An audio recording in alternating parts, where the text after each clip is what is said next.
வணக்கம். இன்றைக்கி நம்ம பார்க்க போகிற சமையல் இன்ஸ்டண்ட்டாக பண்ணக்கூடிய குழம்பு ரெசிபி தான் பார்க்க போகிறோம். ரொம்ப சிம்பிளாக இருக்கும். வாங்க எப்படி செய்யலாங்கிறத பார்க்கலாம். ஒரு கடாய் எடுத்துக்கலாம். இதில் வந்து ஒரு 2 டேபிள் ஸ்பூன் கிட்ட நெய் விட்டுக்கலாம்.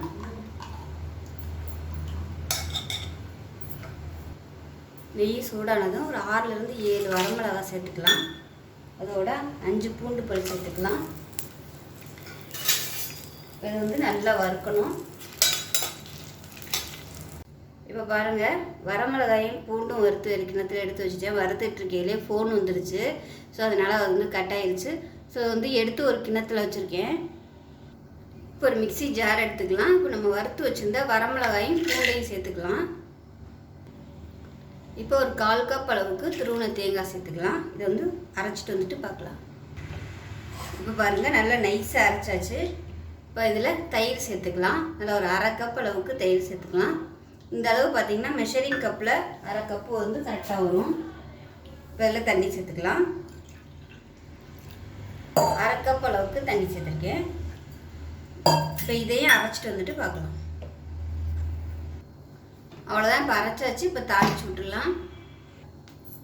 இப்போ ஒரு கடாய் எடுத்துக்கலாம். கடாய் சூடானதும் கொஞ்சமாக நெய் இல்லை எண்ணெய் சேர்த்துக்கோங்க. இப்போ 1 டீஸ்பூன் கடுகு சேர்த்துக்கலாம். அதோட 1 டீஸ்பூன் ஜீரகம் சேர்த்துக்கலாம். கொஞ்சமாக 2 வெந்தயம் சேர்த்துக்கலாம், ரொம்ப வேணாம். கடுகு சீரகம் பொரிய ஆரம்பிக்கும். கருவேப்பிலை சேர்த்துக்கலாம். அதோட 3 வரமிளகாயை கிள்ளிட்டு சேர்த்துக்கலாம். இப்போ இது எல்லாமே நல்லா வறுபட்டுருச்சு பாருங்கள். இப்போ இந்த ஸ்டேஜில் அமர்த்திடலாம். கேஸ் அமர்த்திட்டு நம்ம அரைச்சி வச்சுருக்கிறத சேர்த்துக்கலாம். ஆற விட்டுட்டு சேர்த்துக்கலாம். இல்லை நீங்கள் வந்து தனியாக வந்து வேறு பவுலில் இதை மாற்றிட்டு தாளிப்பு மட்டும் கொட்டிக்கலாம். நான் அந்த கடாயிலே வந்து செய்கிறேன். அதனால் ஊற்றிட்டு கை வச்சு நல்லா கரண்டி வச்சு கிளறிக்கிட்டே இருக்கணும். இல்லைன்னா திறந்து போயிடும். கேஸ் வந்து அமர்த்திட்டேன்.